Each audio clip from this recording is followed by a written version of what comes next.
네, 안녕하세요. 예, 무역계약론 2주차 강의 시작하도록 하겠습니다. 2주차 온라인 강의부터 영상으로 이렇게 진행을 하도록 하겠습니다. 1주차 오프라인 강의 때 조금 뒤에 못했던 부분 있죠. 예, 우리 중거법 관련된 내용들을 이야기를 했었는데, 중거법이 이런 어떤 그 계약의 그 효력적인 측면에서나 계약을 지배하는 법으로서 굉장히 중요하다, 이런 이야기를 어, 했었습니다. 그래서 중거법에 있어서는 뭐 가장 기본적으로 당사자 자체의 원칙에 따라서 적용이 됩니다. 그 얘기를 했었고, 그리고 이제 저촉법적인 중거법 지정과 실질법적 중거법 지정에 대해서도 수업 말미에 간략하게는 이야기를 했었던 것 같아요. 이 중거법이 결국에는 이슈가 이제 어느 법이 적용되느냐의 어떤 그런 부분이 있는데, 중거법을 결정하는 원칙을 먼저 얘기를 하면 주관주의라는 것이 있습니다. 우리가 계약의 어떤 근거를 할 때도 주관주의, 객관주의가 있었던 것처럼 중거법을 결정하는 데 있어서도 주관주의, 객관주의가 있어요. 그래서 주관주의라고 하는 거는 중거법을 결정하는 데 있어서의 주관주의라고 하는 것은 당사자 자치의 원칙, 계약 자유의 원칙에 따라서 당사자들이 중거법을 결정을 해야 한다. 그리고 그 당사자들의 약정이 가장 최우선적으로 적용이 돼야 한다는 그런 관점이 중거법 결정의 주관주의입니다. 대체적으로 영국이나 프랑스 이런 국가들이 주관주의를 채택을 하고 있고, 좀 드물긴 하지만 객관주의의 입장을 취하고 있는 경우도 있어요. 그러니까 중거법을 결정할 때는 그 계약과 어떤 객관적인 요소로서 연결점이 많은 법을 중거법으로 결정을 하자라는 거예요. 그 연결점이라고 하는 것은 계약의 형태라든지, 아니면 계약을 체결하는 장소라든지, 아니면 계약을 이행하는 장소라든지, 아니면 분쟁이 발생했을 때 상사 중재를 하기로 한 중재지법을 중거법으로 한다든지 등의 방법이 객관주의적인 방법으로 볼 수가 있고요.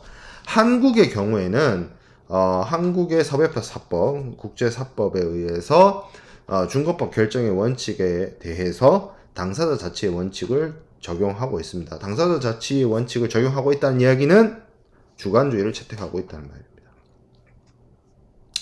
그리고 이 당사자 자치의 원칙에 따라서 당사자 의사를 추정을 해서 그 의사에 따라서 중거법이 결정이 되는 것이고, 뭐 그거를 이제 법에서는 뭐 행위지법, 뭐 이행지법 이렇게 표현을 하는데, 그게 불분명할 수도 있어요. 그런 행위지를 하겠다, 행위지에 적용되는 법 이런 것들이 좀 불분명하면 의사표시, 당사자들이 의사표시를 한 장소, 의사표시의 통지를 한 장소가 행위지가 된다라고 규정을 하고 있습니다. 뭐 이거는 조금 더 깊은 내용이긴 하지만, 기본적으로 당사자 자치의 원칙에 따라서 당사자들의 의사를 존중한다라는 것이죠. 당연히, 그리고 이러한 논리에 따라서 한국의 민법도 중거법이 될 수 있습니다.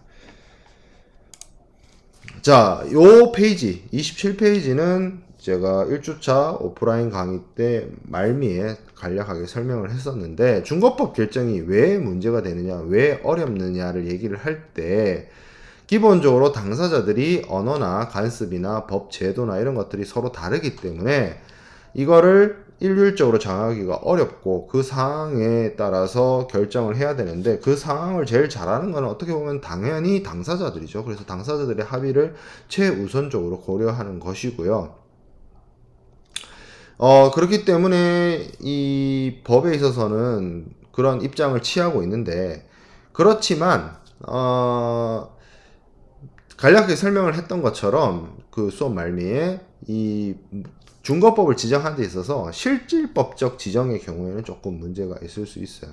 계약 전체를 지배하는 법은 따로 있는데, 계약의 어떤 일부 조건이라든지 계약의 내용이라든지 이런 것들은 경우에 따라서는 국제 규칙이라든지 뭐 특정한 국가의 법이라든지 아니면 특정한 국제 협약, 국제 법 이런 것들을 적용을 하는 것인데, 이런 것들은 만약에 그 실질법적 중거법 지정이 유효성으로서 그러니까 유효하다고 인정이 된다면 그거는 받아들여질 수가 있는 겁니다. 그러니까 쉽게 말하면 이렇게 이해를 하면 될 것 같아요. 저촉법적으로 분쟁이 발생을 했을 때를 대비해서 저촉법적으로 한국법이나 미국법을 중거법으로 결정을 했다 하더라도 무역계약 이행을 하는 단계에서 예를 들어서 인커텀스를 사용하기로 했다라고 한다면 인커텀스가 실질법적 중거법이 되는 거예요. 저촉법적인 중거법은 한국법 혹은 미국법 이렇게 정해져 있는 상태라 할지라도 무역계약 당사자들이 실질적으로 이행하는 단계에서 예를 들어서 신용장을 사용을 한다라고 한다면 UCP 600이 그 대금 결제, 특히 신용장 사용과 관련해서는 실질법적 중거법이 될 수 있다는 얘기입니다. 이게 허용이 되어야 되는 거예요. 자, 국제무역에서 우리가 분쟁을 대비해서 뭐 중거법을 결정한다 라고 이야기를 했습니다. 그래서 그 중거법이 예를 들어서 미국법이에요. 그렇게 해서 미국법이 저촉법적 중거법이 됐어요. 근데 이 미국법이 실질법에도 다 중거법으로 적용이 된다라고 한다면 그 미국법을 저촉법적 중거법으로 결정한 무역 거래는 A부터 Z까지 모든 걸 다 미국법에 따라야 된다는 거죠. 그거는 실제로 안 이루어진단 말이에요. 그런 식의 무역 거래는 이루어지지 않습니다. 실제로 무역 거래라고 할 때 물품의 인도라든지 뭐 소유권, 물품 인도, 소유권 이전 아니고 물품의 인수, 서류 이동 뭐 이런 것들에 있어서는 인커텀스가 많이 활용이 되고, 대금 결제에 있어서는 뭐 UCP 600이 사용되어질 수도 있고, UCP 600이 사용되지 않다 하더라도 신용장을 이용한 대금 결제 방식이 아니더라 할지라도 뭐 이 대금 결제와 관련된 각국의 법이 적용되어질 수도 있는 것이고, 아니면 운송을 하게 되면 운송과 관련된 국제 협약, 보험을 이용하게 된다면 보험과 관련된 국제 협약이 내지는 뭐 특정한 국가의 법인 뭐 MIA라든지 이런 것들이 적용이 된단 말이에요. 저촉법적으로 정한 법하고 실제 무역의 이행 단계에서 그 이행을 하는 데 있어서의 기준이 되는 법이 달라질 수밖에 없는 거예요, 무역은. 그러니까 저촉법적 지정과 실질법적 지정이 따로 가는 거죠. 따로 가는 거죠. 자, 그러면 오케이.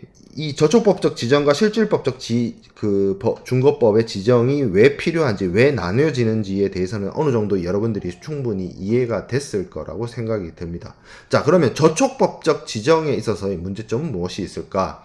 자, 저촉법적 지정이라고 하는 거는 법이 한국법이냐 미국법이냐 무역거래 법 체계가 다른 국가에 존재하는 서로 국적을 달리하는 두 사람 사이에서 사적 계약이, 무역 계약이 이루어지는데, 여기서 한국법을 쓸 것인가 미국법을 쓸 것인가에 대한 어떤 갈등, 분쟁이 생겼다라고 칩시다. 충돌이 생겼다라고 칩시다. 그래서 정해요. 정하는데 이 법을 한국 사람하고 미국 사람하고 무역 거래를 하는데 저촉법을 영국법으로 했다. 혹은 저촉법을 뭐 예를 들어서 일본법으로 했다. 이게 가능하느냐의 문제를 여기 강의 자료상의 28번 슬라이드에 있는 내용처럼 여기 보면 28번 슬라이드의 두 번째 줄에 있는 사례가 뭐냐면, 당사자들이 계약의 중거법을 결정을 했는데 여기서 말하는 계약의 중거법은 당연히 저촉법적 중거법을 말합니다. 그래서 요걸 선택을 했는데 이 법이 계약과 너무 그러니까 뭐 쉽게 말하면 한국 사람하고 미국 사람하고 무역 거래를 하는데 영국법을 정했다, 뭐 이런 문제인 거예요.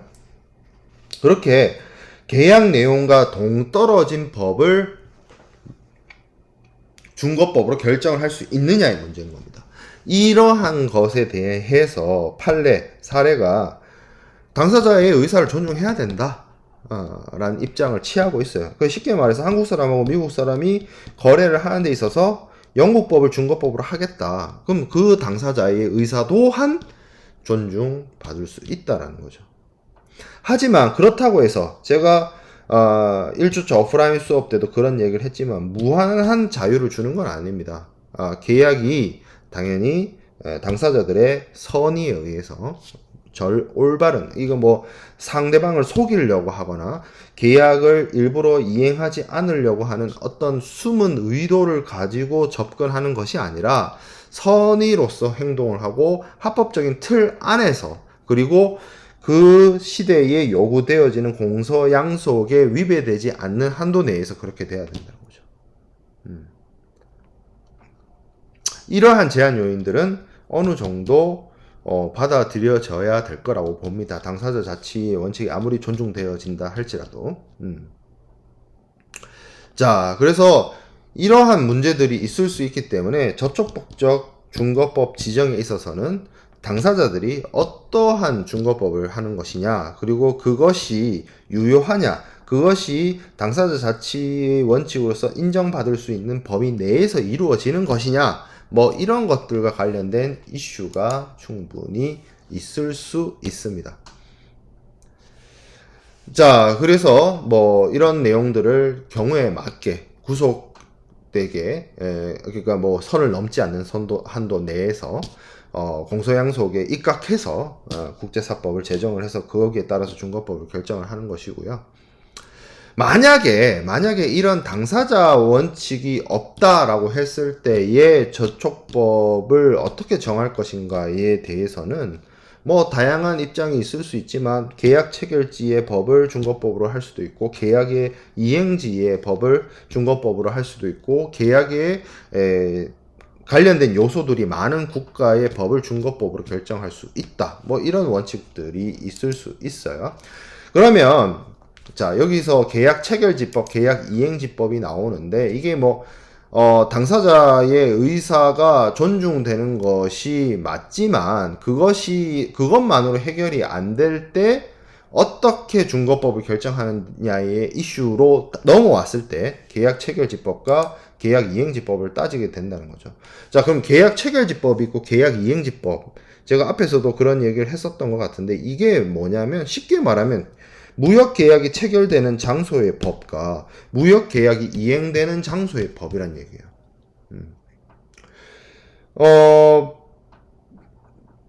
어떻게 보면 계약의 체결이라고 하는 측면은 우리가 2주차 강의 자료에서 배우는 어떤 청약과 승낙하고도 관련이 되어지고 있습니다.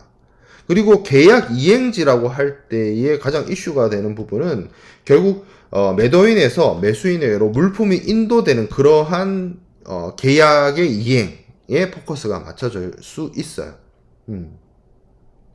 그래서 보통 계약 체결지법을 중거법으로 한다라고 하면 보통 청약과 승낙이 이루어지는 그러한 장소를 이제 계약 체결지법으로 보는 것이고, 계약 이행지는 매도인이 매수인에게 물품을 인도하는 그 지점을 이제 계약 이행지로 이렇게 본다는 거죠. 근데 이게 또 어떤 이슈가 있냐면 이 계약 이행지와 관련해서는 어떤 인커텀스를 쓰느냐에 따라서 또 문제가 되어질 수도 있습니다. 자, 그리고 요 부분은 요 뒤에 페이지에서 보기를 하고, 자, 그러면 오케이, 계약 체결지, 계약 이행지의 개념은 여러분들이 이해가 됐을 거라고 보고, 계약 체결지에 됐을 때도 또 이슈가 있는 게 청약을 한 곳을 얘기를 하느냐, 아니면 승낙을 한 곳을 얘기를 하느냐에 따라서 계약 체결지법에 대한 입장도 달라질 수가 있어요. 그래서 뭐 청약과 승낙은 2주차 강의 자료에서도 주로 다루는 내용이기 때문에 뒤에서도 얘기를 하고 있지만, CISG는 기본적으로 어떤 효력의 발현이나 이런 측면에 있어서는 도달주의를 채택을 하고 있기 때문에 뭐 그렇죠. 예, 그래서 청약이 피청약자에게 한 도달한 그러한 장소, 혹은 승낙이 원청약자에게 도달한 장소, 뭐 이런 것들에 따라서 결정이 되어질 거라고 봐요. 자, 그리고 계약 이행지에 있어서도 제가 앞서서 매도인과 매수인의 의무 이행 구간에 따라서 계약 이행지법이 결정되어질 수 있다라고 했는데, 그 매도인이 매수인에게 어떤 의무 이행을 한다라는 측면이 물품 인도적인 측면에서 바라볼 수가 있거든요. 그러면 이게 어떤 인커텀스를 쓰냐에 따라서 당연히 계약 이행지법의 추정도 조금 달라질 수가 있다는 측면이 있죠. FOB 같은 경우에 선적지 인도 조건이니까 당연히 수출국을 수출지의 법을 만약에 이제 FOB를 통해서 무역 거래를 하는 법이라면 그리고 그 중거법을 계약 이행지법에 따른다라고 했다면 FOB에 있어서의 물품의 인도는 수출지에서 이루어지기 때문에 수출지법이 중거법이 된다는 그런 원칙하고 이어지는 측면이 있고요. CIF의 경우에는 CIF에 있어서의 물품의 인도는 사실 CIF도 선적지 매매 조건으로서 수출지에서 이루어지는데 어떤 매도인의 의무 이행이 결국에는 어떻게 보면 수입국까지 이어지는 측면이 있죠. 그래서 요거는 좀 의견 충돌이 있을 수 있을 것 같아요. 만약에 CIF 계약이라고 한다면 계약 체결지와 계약 이행지에 있어서 CIF는 좀 혼란스러운 점이 있고 포인트 자체도 두 것이기 때문에 그래서 이러면 이제 혼란에 빠지는데 이 경우에도 사실은 이렇게 돼버리면 법원의 사실적 판단을 받아야 되는 그런 영역으로 넘어갈 수 있다고 봅니다. CIF는 깔끔하지가 않아요. 포인트가 두 개라서. 자, 그래서 중거법 결정과 관련해서 우리가 오프라인 강의 때 다루지 못했던 그런 이슈들까지 쭉 살펴보았습니다. 그래서 중거법 결정에 있어서 저촉법적 지정과 실질법적 지정으로 나뉘기 때문에 이걸 좀 나뉘어서 생각을 해볼 필요가 있고, 저촉법적 지정은 과연 이것이 당사자들의 의사를 존중을 하는데 이것이 어느 선까지 인정되어져야 하느냐 에 대한 이슈가 있다는 측면을 말씀을 드렸고, 그럼 만약에 그런 것들이 없다라고 쳤을 때 계약 체결지와 계약 이행지법 이런 것들에 따라가야 할 텐데, 왜냐하면 객관적으로 당사자의 명확한 의사가 없다면 계약과 가장 연관성이 있고 계약에 가장 근접하고 계약하고 가장 연결고리가 많은 법을 중거법으로 결정해야 되는 것이 당연한 것이고, 그렇게 되면 이슈가 될 수 있는 게 계약 체결지법과 계약 이행지법이 있는데, 계약 체결지법으로 했을 때는 이것을 청락한 곳이냐 승낙한 곳이냐 이런 것들을 결정해야 되는 문제가 있다. 그리고 계약 이행지법으로 갔을 때 만약에 그것을 인커텀스를 쓴다면 인커텀스 어떤 조건을 쓰느냐에 따라서 계약 이행지가 좀 달라질 수도 있다. 뭐 이런 이슈로 넘어간다라고 생각이 듭니다. 자, 이렇게까지 들어보면 중거법이라고 하는 것이 참 다양한 접근과 다양한 방식으로 결정되어지고 선택되어질 수 있다라는 생각이 들 거예요. 자, 그러면 그것과 관련해서 우리가 이해를 좀 돕고자 사례를 몇 가지 살펴보도록 하겠습니다. 2주차 강의 자료에 있는 사례들입니다. 첫 번째 사건은 FOB 계약과 관련된 중거법 충돌의 어떻게 보면 가장 대표적인 사례 중에 하나예요. 무역 계약의 이행 장소와 계약의 체결 장소가 다른 거예요. 근데 여기서 계약 이행지법이 당 계약의 중거법으로서 관련 요소가 있다라는 점을 이제 지적하고 있는 사례인데, 사례를 좀 읽어볼게요. 여러분들 이해를 돕고자. 자, 지브롤터가 있어요. 지브롤터가 그 스페인 남쪽 끝에 있는 지역인데 지중해와 대서양 바다의 연결 지점에 위치하고 있죠. 아주 지정학적으로 굉장히 중요한 곳이에요. 지중해와 대서양이 그 만나는 지점. 근데 여기가 스페인의 땅 끝에 있는데, 재밌는 거는 여기가 스페인 땅이 아니고 영국 땅이에요. 영국 땅. 세계 지도를 한번 여러분들이 펼쳐보면 더 이해가 되겠지만, 그래서 지브롤터가 영국 땅입니다. 이 지브롤터에 있는 수출업자가 말타. 이 말타는 이탈리아 반도 남쪽에 조그마한 섬나라가 있어요. 거기인데, 말타의 수입업자에게 멸치,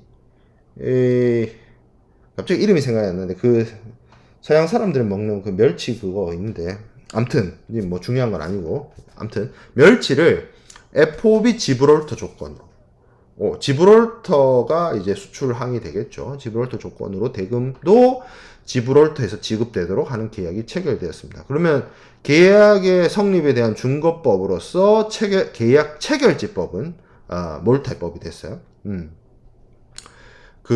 이 몰타의 수입업자가 승낙을 한 지점이 몰타였기 때문에 그래서 계약의 어떤 체결은 몰타에서 이루어졌고 계약 조건은 FOB 지브롤터예요.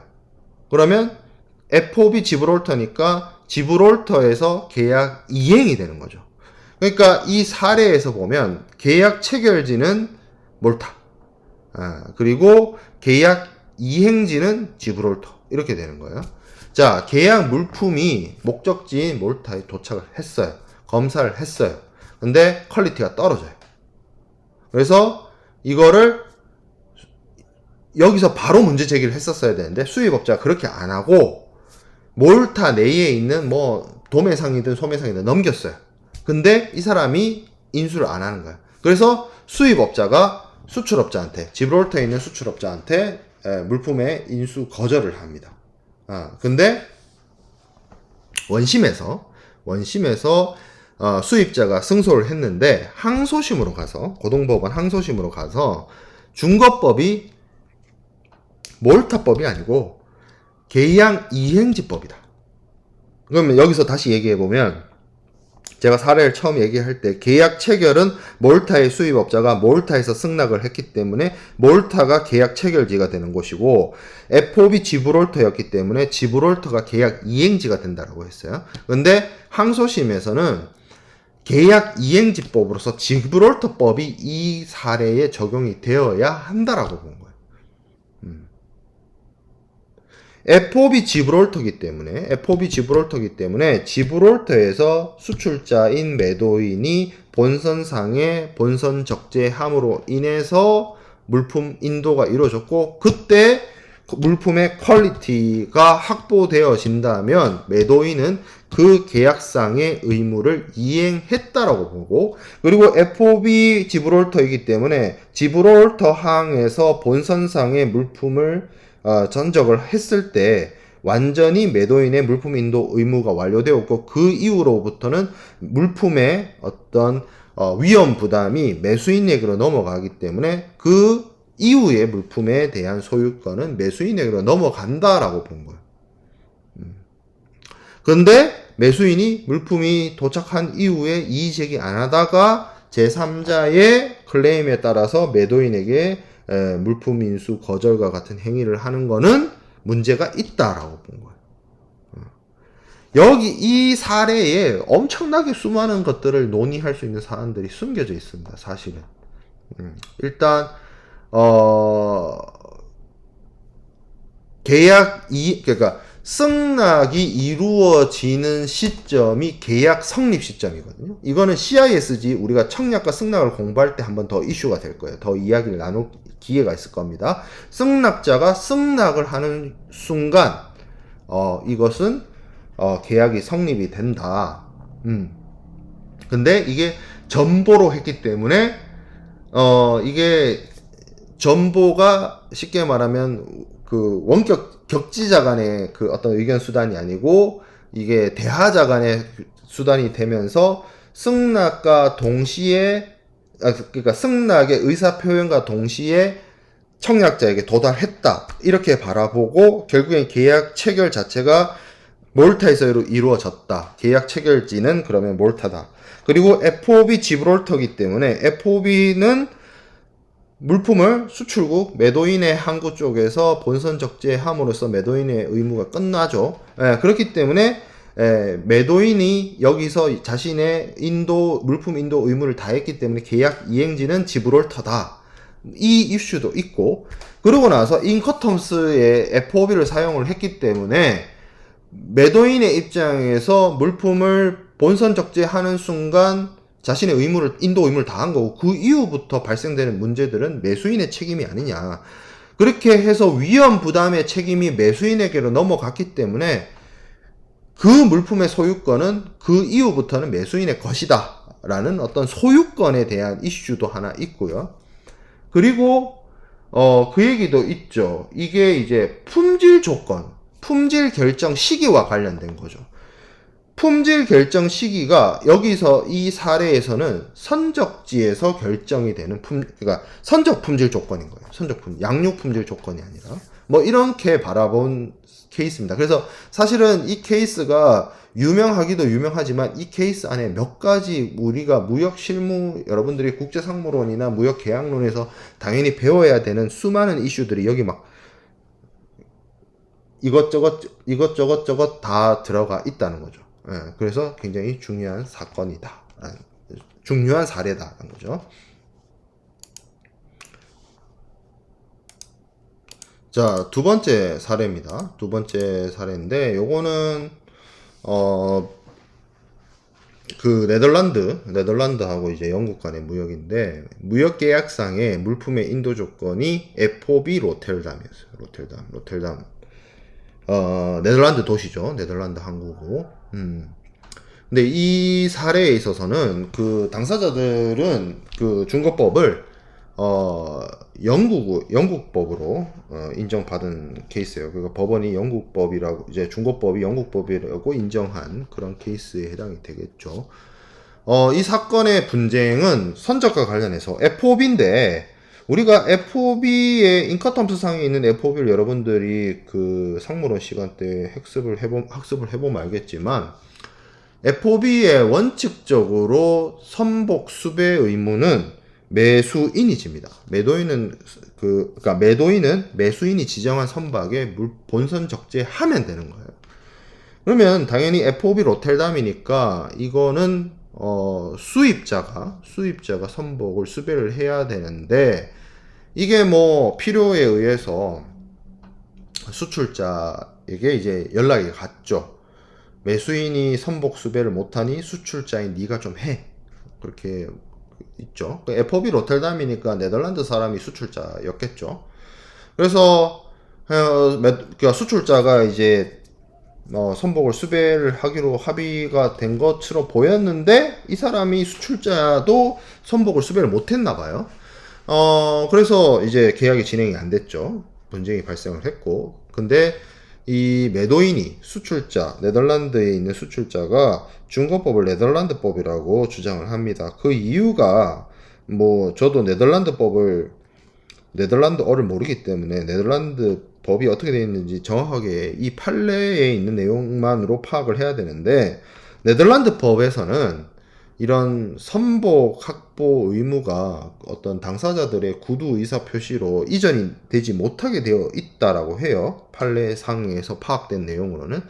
근데 재판부는 어떻게 바라봤냐면 이거는 네덜란드 법으로 중거법을 하는 것이 아니라 영국 법을 중거법으로 해서 영국 법에 따라서 시시비비를 가려야 된다라는 입장을 취합니다. 왜? 그 이유가 뭐냐면 법원이 바라본 영국법이 중거법인 이유를 좀 살펴보면 첫 번째, 계약의 체결이 영국에서 이루어졌고요. 물품 대급 지급 의무가 이게 영국 화폐로 하게 돼 있었고요. 그리고 계약서의 형식이 영국에서 주로 사용되는 계약서 형식을 사용을 했고요. 그리고 매도인이 여기서 매도인은 수출자잖아요. 수출자가 법정지로 영국 법정을 선택을 했다는 거죠. 근데 그러니까 이 판결을 내린 법원 자체가 영국 법원이에요. 그러다 보니 영국법을 중거법으로 해야 된다라는 입장에서 결과가 나온 거죠. 판결이 내려진 거죠. 이런 사건들이 있었고요. 사실 이 케이스도 이 안에 이제 여러 가지를 생각해 볼 문제가 되게 많이 있어요. 뭐 이거는 어떻게 보면 대학원 수준에서 다룰 내용이긴 하지만 준거법을 어디로 할 것인가도 이슈가 있지만 이 합의 자체에 법정제가 이미 정해져 있죠. 그래서 이걸 보면 그 저촉법적 중거법 지정과 실질법적 중거법 지정이 나뉜다라는 물론 이 사례 자체는 저촉법적 중거법과 실질법적 중거법이 같아지는 판결이 나오긴 했는데 그런 거를 나눠서 볼 수 있는 케이스였고요. 자, 그 다음에 제가 앞서서 FOB는 어떻게 보면 계약 이행지의 수출지의 법을 적용을 하는 것이 타당하다 물론 앞에 사례에 있어서 제가 보여드렸던 두 번째 사례에서는 그런 결과가 나오지 않고 법원의 판단에 의해서 영국법 FOB 로텔담이긴 하지만 로텔담이 있는 네덜란드 법이 사용되지 않고 영국법이 중거법으로 됐고 그렇게 판결한 이유들이 나와 있었죠. 근데 이 CIF의 경우에는 이게 본선 적재는 수출국에서 이루어지만 매도인에서 매수인에게로 넘어갈 때 물품에 대해서 어떤 주 계약 운송 수단의 어떤 비용 부담이라든지 이런 것들이 또 매도인이 하기 때문에 계약 이행지를 통해서 중거법을 결정을 하는 것 자체가 조금 어려운 측면이 있습니다. 그래서 이 판례에서도 그렇게 판시되고 있고요. 그러면 중거법을 결정해야 되는데 어떻게 해야 되느냐를 살펴봅니다. 이 사례에서는 CIF 런던 조건으로 거래가 이루어졌어요. CIF 런던 조건이고 독일에서 감자를 함부르크에서 독일 함부르크에서 독일의 함부르크가 지금도 뭐 크게 발전한 무역항이죠. 그래서 거기서 감자 선적해가지고 수출하고 대금 지급은 매도인의 수출자의 대리인이 영국에 있나 봐요. 그래서 이 영국에서 선화증권과 그 선적 서류를 매수인에게 양도를 하고 거기에 따라서 매수인이 영국에서 대금 지급을 하는 조건입니다. 그래서 이 거래가 이루어졌는데 사실 매도인의 물품 인도는 독일에서 이루어진 게 맞죠. 함부르크에서. 근데 서류 제공을 영국에서 했어요. 누구를 통해서? 매도인, 수출자의 대리인을 통해서. 그리고 매수인은 당연히 뭐 수출국에서 뭘 한 게 없죠. 물품이 함부르크에 선적돼서 런던으로 들어오는 거고 CIF 런던이니까 그리고 거기에 따라서 진행이 된 거고 그리고 그렇다 보니 뭐 계약의 상당 부분이 영국에서 진행되었다라고 바라볼 수 있는 부분이고 그리고 계약에서 실제로 사용한 언어가 영어고 뭐 이렇게 등등등 그렇게 되었기 때문에 이 CIF 계약에 있어서도 중거법을 영국법으로 한다. 뭐 이렇게 되어 있습니다. 이 세 가지 사례에서 살펴보았듯이 여러분들이 살펴보기에도 FOB 를 하든 CIF를 하든 이게 FOB니까 뭐 꼭 수출지법을 써야 된다. 뭐 CIF니까 수입지법을 써야 된다. 뭐 그런 건 아니에요. 사항에 따라서 판사님이 여러 가지 그 케이스 바이 케이스로 판단하고 결정할 영역이고 계약의 정황이라든지 계약의 내용이라든지 계약의 형식이라든지 계약을 체결한 당시의 당사자들의 의사라든지 이런 것들이 복합적으로 고려되어서 결정이 되어야 한다라고 볼 수 있습니다. 자, 그런데 여기 이 세 가지 케이스들의 공통점은 한 가지가 있습니다. 이 세 가지 케이스의 공통점은 뭐냐면 매도인과 매수인, 그러니까 무역거래 당사자들이 어느 법을 중거법으로 할지에 대한 어떤 쟁점이 있었다는 거예요. 그러니까 매도인과 매수인이 원하는 중거법이 달랐다는 거예요. 매도인은 A 법을 중거법으로 했으면 좋겠고 매수인은 B 법을 중거법으로 했으면 좋겠다는 의사의 충돌이 일어난 케이스예요. 세 개 다.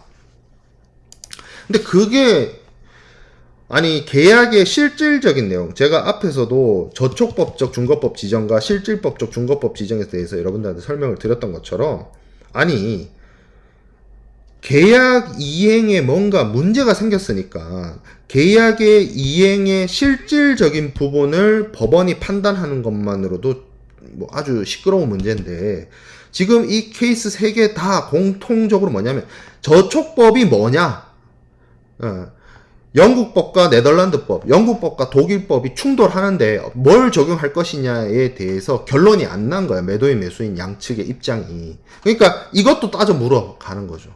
영국법으로 할래? 네덜란드법으로 할래? 뭐 독일법으로 할래? 지브롤터법으로 할래? 뭐 몰타법으로 할래? 뭐 이런 것들. 그래서 그런 것들을 발생시키지 않고 스무스하게 문제를 해결하기 위해서는 가장 좋은 게 중거법, 특히 이 저촉법적 중거법에 있어서는 명시적으로 중거법을 선택하는 것이 가장 바람직합니다. 계약서에다가, 계약 내용에다가. 그래서 무역계약의 당사자들은 그들 계약에서 사용되어질 수 있는 중거법을 명시적으로 박아 넣는 게 좋아요. 네. 그래서 예시를 들면 여기 나와 있는 것처럼 한국법을 적용받고다 싶다. 그러면 Laws of Korea, 한국법 적용받는다. 이런 내용들을 계약서에 명확하게 집어넣는 것이 좋고, 요런 내용들이 들어가 있는 계약서의 조항을 뭐라고 하냐면 가버닝 룰, 가버닝 클로즈라고 합니다. 그래서 중거법과 관련된 조항을 계약서에 집어넣는 것이 분쟁을 예방하는 가장 좋은 방법이다. 자, 근데 그걸 안 하더라도, 그걸 안 하고 중거법을 명확하게 물론 1번처럼 명시적으로 중거법을 선택하는 게 가장 베스트. 이건 논란의 여지가 없고, 분쟁이 발생하면 저촉법적 중거법이 뭔지 싸울 이유도 없어. 계약서에 명확하게 박아놨기 때문에. 근데 세상 모든 일이 다 뜻하는 대로 되는 것이 아닌 것처럼 꼭 안 그런 경우도 있을 수 있겠죠. 그러면 당사자들이 중거법의 지정 의사를 명시적이진 않지만 묵시적으로라도 나타내어 줄 수가 있습니다. 대표적으로 뭐가 있을 수 있냐면 재판 관할 조항이나 중재 조항이 있을 수 있어요. 그러니까 계약서상에 governing clause, 중거법 조항 이래가지고 이 무역계약의 중거법은 한국법입니다. 한국법의 지배를 받습니다. 이렇게 명확하게 박아놓는 게 가장 1번 베스트인데, 그게 없다라고 하면 뭘 하면 되냐면 여기 마지막 사례에 있었던 것처럼, 아니다, 헷갈렸네요. 요 두 번째 사례에 있었던 것처럼 뭐예요? 매도인이 법정지로 영국 법정을 선택을 했다, 이 말이 나오잖아요. 이 말처럼 문제가 생겨서 재판을 하게 되면 어느 나라 법원에 갑니다라는 내용을 넣어놓는 거예요. 중거법 조항은 아니에요. 가버닝 로에 대한 클로즈는 아닌데, 이걸로 인해서 우리가 재판을 하게 되면 어느 나라 법원으로 갑니다. 혹은 분쟁이 생겼을 때 중재로서 문제를 해결합니다 했을 때 그 중재를 어디 가서 합니다. 법. 예를 들어서 재판 관할 조항이라고 친다면, 실제로 재판 관할 조항이라고 하거든요. 이 재판 관할 조항이라고 한다면 문제가 생기면 한국 법원에 가서 분쟁을 해결합니다라는 조항을 넣으면 중거법이 한국법인 거고, 중거법 조항도 없고 재판 관할 조항도 없어요. 근데 다만 그게 있어요. 중재 조항이 있는데, 중재 조항에 뭐라고 돼 있냐면 양 당사자가 분쟁이 발생하면 한국 서울에 위치한 대한상사중재원에 가서 중재로서 문제를 해결합니다라는 조항이 들어가 있으면 한국법이 중거법이 될 수 있다는 거예요. 그러니까 재판 관할 조항이나 중재 조항은 중거법 조항처럼 명시적으로 중거법을 박아놓은 건 아니지만, 이걸 통해서도 중거법을 유추해 볼 수 있고 따져서 결정할 수 있다는 내용입니다. 요게 묵시적인 중거법 선택이에요. 이게 베스트죠. 베스트는 아니고 그 다음 베스트는 이거. 자, 그러면 우리가 중거법에 대해서 굉장히 길게 설명을 했는데, 중거법이 결정되는 원리를 좀 차근차근 설명해보면, 가장 베스트는 당사자들이 앞서 제가 말씀드렸던 것처럼 명시적으로 중거법은 뭐다 라고 딱 정하는 거예요. 그게 가장 최우선적이고 가장 베스트입니다. 두 번째는 중거법 조항은 없어요. 하지만 방금 얘기했던 것처럼 재판 관할 조항이나 중재 조항을 통해서 중거법이 결정되죠. 요게 1번, 2번이 베스트야. 1번, 2번으로 하는 게 바람직해. 그래서 무역계약서에 1번이 됐든 2번이 됐든 적어 넣는 게 가장 좋은데, 그렇지 않을 수도 있죠. 세상 모든 일이 앞서 얘기했던 것처럼 뜻하지 않는 대로 될 수도 있으니, 그러면 어떡할 것이냐. 명시적 선택도 없고 묵시적 선택도 없다. 그럼 어떡할 것이냐. 그러면 이제 추정을 합니다. 추정의 단계로 넘어가는 거예요. 여기서부터는 이제 케이스 바이 케이스가 되는 겁니다. 계약 조항이나 계약의 주변 상황이나 뭐 여러 가지 고려해가지고 판단을 합니다. 그래서 법원이 결정합니다. 이 법원이 결정한다는 얘기는 뭐야? 제가 오프라인 수업 때도 얘기를 했지만 법원이 결정한다? 케이스 바이 케이스야. 그래서 여러 가지를 고려해야 됩니다. 나와 있는 것처럼 뭐 계약의 내용, 계약의 문헌, 당사자들이 뭘 했는지, 계약을 둘러싼 여러 가지 환경들이 어떤지, 뭐 등등등. 그래서 거기에 따라서 계약 체결지로 할 것이냐, 계약 이행지로 할 것이냐, 뭐 이런 것들, 이런 문제로 넘어간다는 거죠. 그래서 계약 체결지법이 중거법이 됩니다. 계약 이행지법이 중거법이 됩니다. 2단계로 넘어오면 굉장히 피곤한 거예요, 사실은. 왜? 무역 계약이라는 게 FOB만 쓰는 게 아니잖아. FOB도 사실 FOB를 그리고 맞아요. FOB를 쓴다 해서 무조건 수출국 법이 중거법이 되는 게 아니에요. 앞에 본 사례처럼. 있었잖아요, 여기. 그죠? FOB인데 네덜란드 법이 안 되고 영국 법이 됐잖아. 왜 영국 법이 됐어요? 계약이 영국에서 체결됐고 영국 돈으로 지급했고 계약서가 영국 형식이고 법원은 영국이고 그러니까 뭐예요? FOB 써서 FOB 로텔담인데 그래서 사실상 계약 이행은 네덜란드에서 이루어졌는데 수출국 법을 안 쓰고 영국 법 수입국의 법을 중거법으로 결정을 했다는 거죠. 그러니까 계약 체결지가 뭐냐, 계약 이행지가 뭐냐를 따지는 단계로 넘어오면 이거는 굉장히 힘든 단계가 된다. 힘든 단계가 된다. 자, 그래서 어떻게 보면 중거법 조항이나 아니면 재판관할 조항, 중재 조항을 통해서 중거법이 결정이 된다는 것은 어떻게 보면 당사자 자치의 원칙에 따른 주관주의적 성격이 강하고 계약 체결지냐, 계약 이행지냐, 계약의 여러 정황들을 따지는 그러한 방식들은 객관주의적인 입장이라고 볼 수 있는데 분쟁을 피하는 측면에서도 그렇고 계약의 어떤 원리적인 측면, 당사자 자치를 존중해주는 원리적인 측면에서 법리적인 측면에 있어서도 주관주의를 가장 우선시하고 그 다음이 객관주의가 적용되는 방식으로 중거법이 결정되어진다라고 볼 수가 있습니다. 중거법에 대해서는 뭐 한 이 정도까지 설명을 하도록 할게요.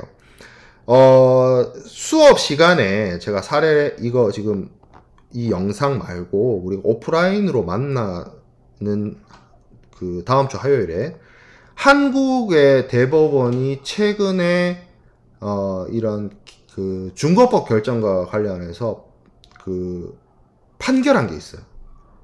그거는 지금 제가 요거를 뭐 이 영상에 남기기 좀 그래가지고 그거는 그 오프라인 수업 때 설명을 한번 할 거고요. 그것도 보면 여러분들도 중거법이 중요한 이슈가 있구나, 문제가 되구나, 여러 가지를 판단할 수 있습니다.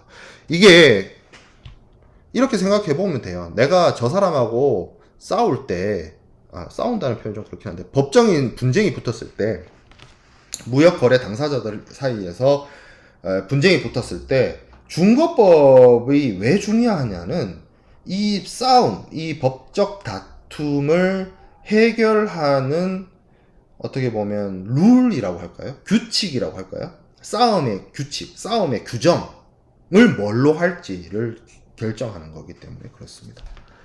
그래서 뭐 그렇잖아요. 원래 그 똥개도 자기 집 앞에서는 반쯤 이기고 들어간다, 뭐 그런 얘기를 하잖아요. 그러니까 아무래도 중거법 결정이 뭐 그 자국의 법으로 중거법을 결정하는 것이 아무래도 법에 대한 이해나 그리고 향후 재판의 진행이나 여러 가지 측면에서 유리한 점이 있기 때문에 싸움의 룰을 정하는 거다라고 생각을 하면 무역 거래 당사자들 사이에서 분쟁 없이 무역 거래를 하게 되면 제일 좋지만 그렇지 않은 경우도 있기 때문에 이게 굉장히 중요한 이슈가 된다는 겁니다. 그리고 그게 왜 지금 계약론에서 다루느냐? 무역 계약을 체결할 때 계약서에 반드시 중거법이라든지 중거법 조항 혹은 재판 관할 조항 이런 것들을 반드시 넣어서 계약을 체결해야 됩니다.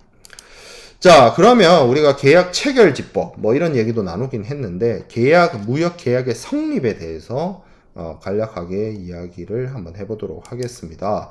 무역 계약의 성립에 대해서 이야기를 하기 전에 우리가 주로 한 학기 동안 다루게 될 무역 계약의 어떤 특성을 좀 살펴보면, 무역 계약은 기본적으로 주된 계약과 종속 계약으로 이루어져 있다는 특징이 있어요. 주된 계약은 당연히 매도인과 매수인 사이에서 이루어지는 물품 매매 계약이 주된 계약이 됩니다. 거기에 따라서 물품을 매도인은 수출하고 매수인은 물품 대금을 지급하고 수입을 하고 뭐 이런 것들에 대한 어떤 계약 내용이 정해지는데, 이거를 이행을 하려다 보니까 필수 불가결하게 종속 계약이 이루어진다는 거죠. 어떤 종속 계약이 있느냐? 이게 물품의 국제적 이동을 수반하기 때문에 국제 운송이 필요한 거죠. 그래서 운송 계약을 체결해야 됩니다. 그리고 국제 운송이란 것은 선박을 이용을 하든 철도를 이용을 하든 뭐 항공기를 이용을 하든 장거리 운송이기 때문에 위험에 노출되어질 수가 있습니다. 리스크를 관리를 해야 되죠. 리스크 매니지먼트를 해야 되죠. 그렇기 때문에 보험 계약을 필요로 하고요. 그리고 매수인 입장에서는 매도인에게 대금을 지급해야 되는데 멀리 떨어져 있단 말이에요. 내 돈 받을 사람이. 그러면 돈을 멀리 있는 사람에게 보내기 위해서는 은행을 이용을 해야 되는데, 은행을 이용하는 방법들이나 이런 것들에 있어서도 뭐 신용장 방식을 사용할 수도 있고 주신 방식을 사용할 수도 있고, 거기에 따라서 은행과의 어떤 신용장 발행이라든지 신용장 개설 의뢰라든지 뭐 이런 행위들이 필요로 합니다. 그러니까 단순하게 국내에서 거래가 이루어졌을 때 하고 비교해 봤을 때 주된 계약을 이행하기 위해서 종속적인 계약들이 필요하다는 점이 무역계약의 특징이라고 볼 수가 있고요.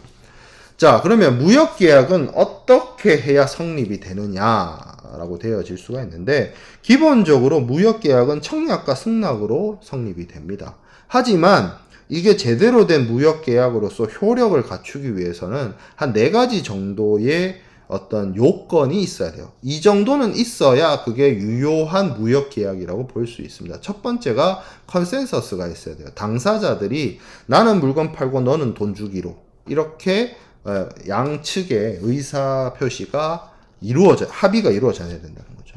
자, 그리고 두 번째, 합의만 있으면 되는 것이 아니라 그 합의에 따라서 약인이 있어야 돼요. 이거를 한자어로 약인이고 영어 표현은 consideration인데, 이걸 좀 쉬운 말로 얘기를 하면 반대급부에 대한 보장, 반대급부에 대한 어떤 반대급부 지급에 대한 어떤 채무 뭐 이런 거라고 볼 수가 있어요. 쉽게 말해서 내가 이걸 하기 때문에 넌 이걸 해줄 거지? 약속하는 거야? 뭐 약간 이런 것들이 필요하다는 거예요. 그걸 바탕으로 무역계약이 성립되어진다라고 보는 건데, 이거는 사실 여러분들이 쉽게 와닿는 부분도 아니고, 이게 왜 그러냐면 이 약인 이론이라고 하는 것들이 대륙법계가 갖고 있는 법이론이 아니라 영미법에서 비롯된 법이론이기 때문입니다. 그래서 합의에 따라서 쌍방 간에 뭔가 이것에 대해서 계약을 이행하는 데에 대한 어떤 상대방에 대한 어떤 약속, 뭘 하겠다라는 그런 것들이 상호 간에 있어야 된다. 라는 측면인 거죠.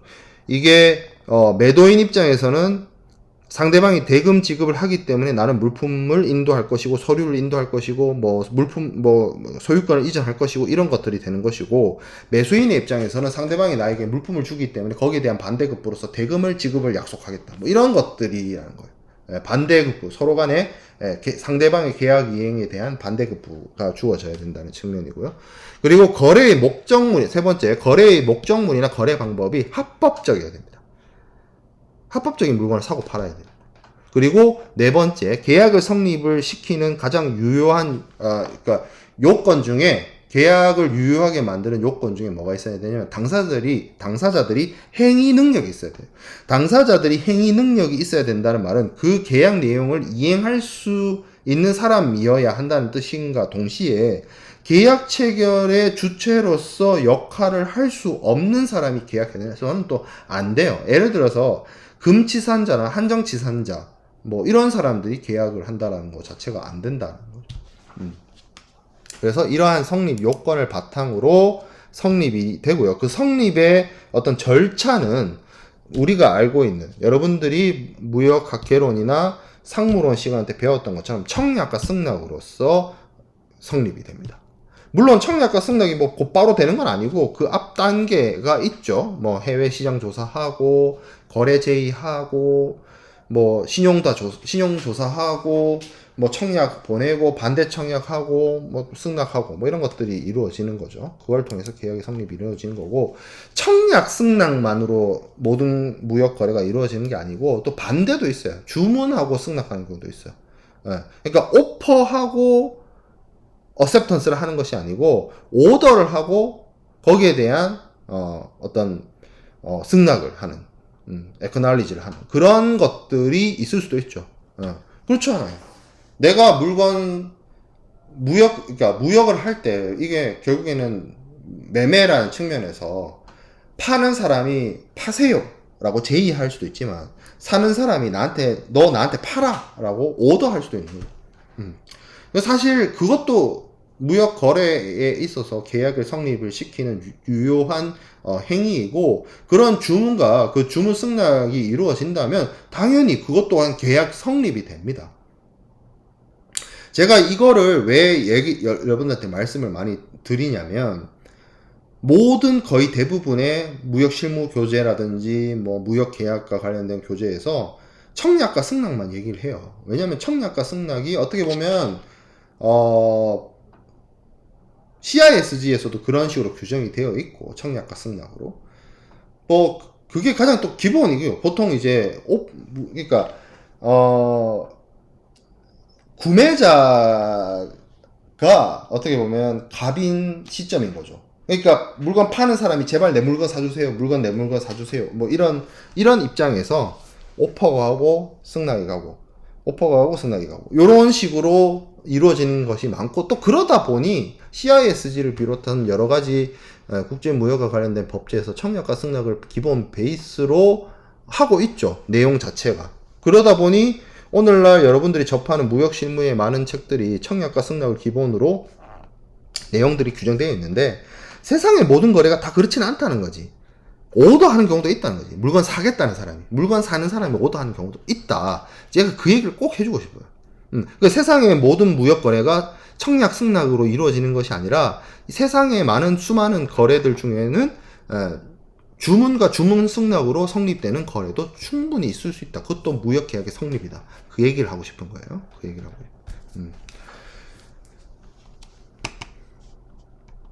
자, 그래서 만약에 주문 승낙을 하게 되면 매수인은 오더 시트, purchase order 뭐 이런 걸 통해서 그 물건 사겠다는 사람이 물건 파는 사람한테 혹은 물건을 제조하는 사람한테 거래 제의를 할 수가 있다는 거죠. 자, 그러면 이제 청약과 승낙에 대해서 쭉 살펴봐야 될 것 같은데 청약과 승낙에 대한 부분은 사실 여러분들이 계약론 이전에 무역학 개론이나 상무론 시간 때 배웠던 내용들입니다. 그래서 그 내용들을 우리가 한번 더 체크한다는 개념으로서 이해를 하면 될 것 같고요. 그래서 청약과 승낙에 대한 내용들은 2주차 오프라인 강의, 화요일 강의, 다음 주 화요일 강의에서 진행을 하도록 하겠습니다. 중복거래법과 관련해서는 내용들이 조금 어려운 측면들이 있었죠. 계약 체결지에 대한 말이라든지 계약 이행지에 대한 말이라든지 그런 것들이 있었기 때문에 그런 부분에 있어서 여러분들이 궁금한 사안들이 있거나 어려운 사안들이 있으면 화요일날 수업 시간에 만나서 혹은 수업 마치고 질문을 해주길 바래요. 아니면 저한테 개인적으로 이메일을 보내서 궁금한 사항들을 물어보는 것도 좋습니다.